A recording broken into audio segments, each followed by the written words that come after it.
हम doctor Sanjay Kumar Singh, assistant professor geography department, Raja Harpal Singh PG college Singramau Jaunpur, affiliated BVS Purvanchal university Jaunpur UP. Asia की natural vegetation, पूरे Asia की geographical area के 26% भाग पर प्राकृतिक वनस्पति का पाया जाता है, जबकि 55-54 लाख हेक्टेयर एरिया टोटल इसकी एब्सोल्यूट एरिया है जिस पर वन पाया जाता है नेचुरल वेजिटेशन। यह पूरे विश्व की नेचुरल वेजिटेशन की एरिया का 13% पार्ट है।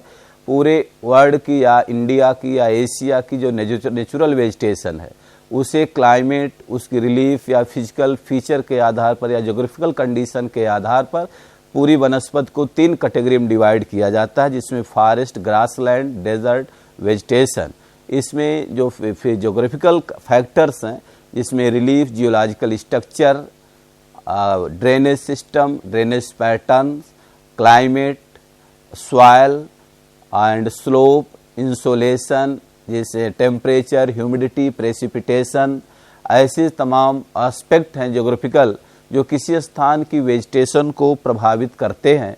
इस आधार पर फॉरेस्ट, ग्रासलैंड, डेजर्ट, वेजिटेशन, जिसमें फॉरेस्ट को, एशिया की फॉरेस्ट को 5 प्रकार में विभाजित किया गया है। पहला है equatorial evergreen forest, second tropical monsoonal forest, third temperate monsoonal forest, fourth coniferous forest and Mediterranean forest. First equatorial evergreen forest यानी विश्वतरेखीय सदाबहार वन, इसका विस्तार Malaysia, east India, Sri Lanka, south east India and Java, Sumatra, Borneo में है। 0 से 10 degree अक्षांश के बीच इसका विस्तार पाया जाता है। चूँकि यहाँ क्लाइमेटिक कंडीशन ऐसी है, यहाँ insolation, temperature and precipitation, humidity पूरे वर्ष भर ऊंची बनी रहती है। यहाँ पर हाई टेम्परेचर पूरे वर्ष भर रहता है, जैसे कि 28 डिग्री सेंटीग्रेड से 30 डिग्री सेंटीग्रेड के बीच में तापमान बना रहता है, क्योंकि सूर्य की किरणें वर्ष भर यहाँ लंबवत होती हैं। प्रत्येक दिन दोपहर के बाद यहाँ कुमुलोनिम्बस क्लाउड्स, वर्षा स्तरीय बादल से उच्च लेवल पर जल वर्षा होती है। विश्व का सर्वाधिक वर्षा वाला क्षेत्र है, इसलिए यहाँ पर सघन वन पाए जाते हैं, एवरग्रीन फॉरेस्ट पाया जाता है। चूँकि यहाँ पर बायोडाइवर्सिटी में यह विश्व का सबसे रिच रीजन है। यहाँ 1 हेक्टेयर में 40 से 100 प्रजातियों के वृक्ष पाए जाते हैं, जिस वृक्षों में mahogany, rosewood, coconut palm, ebony, cinchona, plane tree, bamboo, rubber, sandalwood and cinchona या तुलसर, गुर्जन, होपिया, नारियल आदि के वृक्ष पाए जाते हैं। यहाँ पर क्लैम्बर्स पाई जाती है, लताएं पाई जाती हैं। लताएं 3 प्रकार की होती हैं, कुछ लताएं वृक्षों पर आह्लादित होती है, कुछ जड़ से जमीन से डेवलप होकर के वृक्षों पर लग जाती है। कुछ ऐसी लताएं पाई जाती हैं जिनका वृक्ष और धरातल दोनों से संपर्क होता है। लताओं को लियाना और पटाना कहते हैं। इस जंगल को सिनकोना या सेल्वा वन के नाम से भी जाना जाता है। सेकंड पार्ट आपकी forest area, forest tropical monsoonal forest है। ट्रॉपिकल मानसूनल फॉरेस्ट यानी उष्णकटिबंधीय मानसूनी वन, इसमें मानसूनी क्षेत्र वाले इलाकों में इसका विस्तार है, जिसमें India, Pakistan, Myanmar, Laos, Cambodia, दक्षिणी चीन यानी साउथ चाइना में इसका विस्तार पाया जाता है।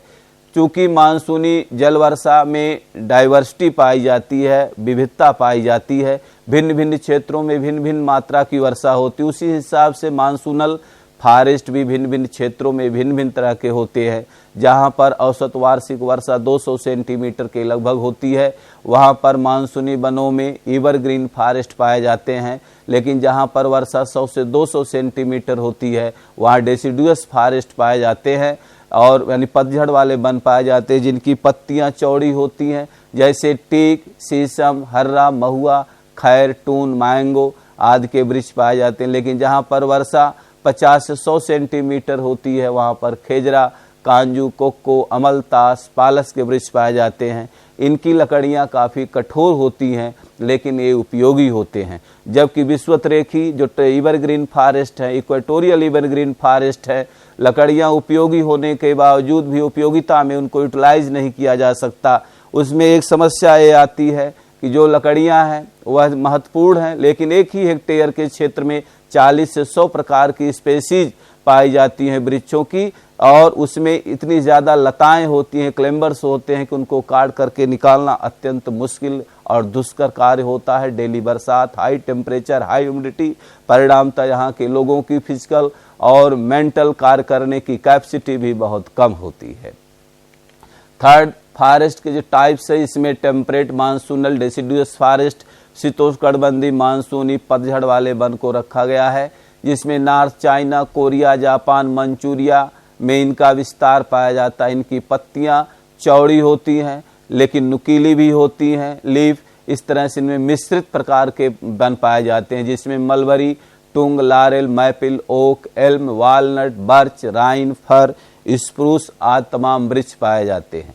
इनकी उपयोगिता है यहाँ पर फर्नीचर या खेलकूद के सामान, या इनका औषधि के क्षेत्र में भी उपयोगिता है। इनसे औषधि भी डेवलप की जाती, मसाले भी डेवलप किए जाते हैं। कोनिफेरस फॉरेस्ट, ये कोड़धारी वन, ये पूरे वर्ल्ड की एकदम नॉर्दर्न मोस्ट फॉरेस्ट के रूप में इन्हें माना जाता है। इसका विस्तार यूराल पर्वत से लेकर के पैसिफिक ओशन तक है, यानी कमचटका प्रायद्वीप तक है। पूरे साइबेरिया के रीजन में इनका विस्तार पाया जाता है। ये कोनिफेरस फॉरेस्ट को हम लोग टैगा वन के नाम से जानते हैं, साथ साथ ही इसे बोरियल फॉरेस्ट भी कहते हैं, क्योंकि बोरियल मीन्स होता है उत्तरी, और ये पूरे एशिया का ही नहीं पूरे वर्ल्ड का सबसे उत्तरी वन है। उत्तरी वन के प्रकार, क्योंकि इसके बाद टैगा के बाद टुंड्रा क्लाइमेट हो जाती है, जहाँ पर फॉरेस्ट का डेवलपमेंट के लिए किसी भी तरह की ज्योग्राफिकल कंडीशन डेवलपमेंट नहीं पाई जाती, इसलिए वहाँ पर वन नहीं पाए जाते हैं। कोनिफेरस फॉरेस्ट की यहाँ पर कठोर विंटर होती है, शीत ऋतु अत्यंत कठोर होती है, बरसात बहुत कम होती है। 8 महीने यहाँ पर शीत ऋतु होती है, भीषण ठंड पड़ती है विंटर सीजन में, और 10 डिग्री की आइसोथर्मल लाइन वार्मेस्ट मंथ गर्मी के महीनों की उत्तरी बाउंड्री होती है। उत्तरी में यहाँ पर जो वृक्ष पाए जाते हैं, पाइन, जिसमें white pine, red pine, Scot pine, jack pine, fir, Douglas fir, balsam fir, spruce, large poplar के वृक्ष पाए जाते। मेडिटेरेनियन फॉरेस्ट या बेसिकली 30 से 40 डिग्री अक्षांश के बीच में एशिया महाद्वीप के पश्चिमी भाग में इनका विस्तार है, जिसमें Turkey, Syria, Lebanon, Israel, Cyprus महत्वपूर्ण कंट्री है, जहाँ पर मेडिटेरेनियन फॉरेस्ट पाया जाता है। यहाँ पर शीतकाल में वर्षा होती है, ग्रीष्मकाल शुष्क होता है, पत्तियां चौड़ी होती है, मांसलदार होती हैं, नुकीली होती हैं। इनमें इरिसिया, लोविलिया, केनिफोरा, फोया और यूकेलिप्टस, अंगूर, जैतून महत्वपूर्ण वृक्ष है। यहाँ पे खट्टे रसदार फलों की खेती होती है, और जैतून की उपयोगिता ज़्यादा है यहाँ पर पाई जाती है, जिससे जैतून पर तमाम प्रकार की इंडस्ट्री, ऑयल इंडस्ट्री वगैरह स्थापित की है। ग्रासलैंड के इलाके में कैस्पियन सी से लेकर बैकाल सागर तक, जिसमें किर्गिस्तान, कजाकिस्तान का इलाका शामिल है।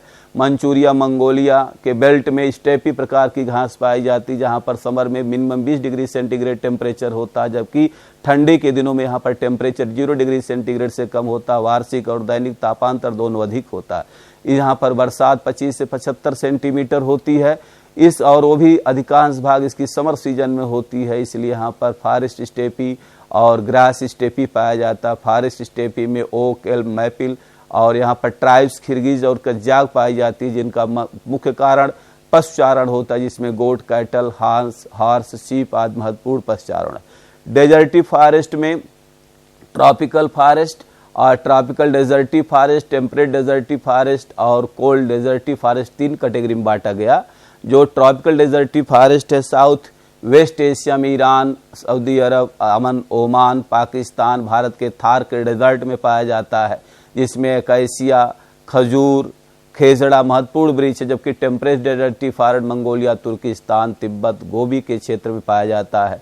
जबकि कोल्ड डेजर्टी फॉरेस्ट जो नॉर्दर्न एशिया, जिसमें समर बहुत कम होती है, लो टेम्परेचर रहता है, इसलिए किसी भी तरह की सघन वनस्पति का डेवलपमेंट नहीं हो पाता है। Thank you.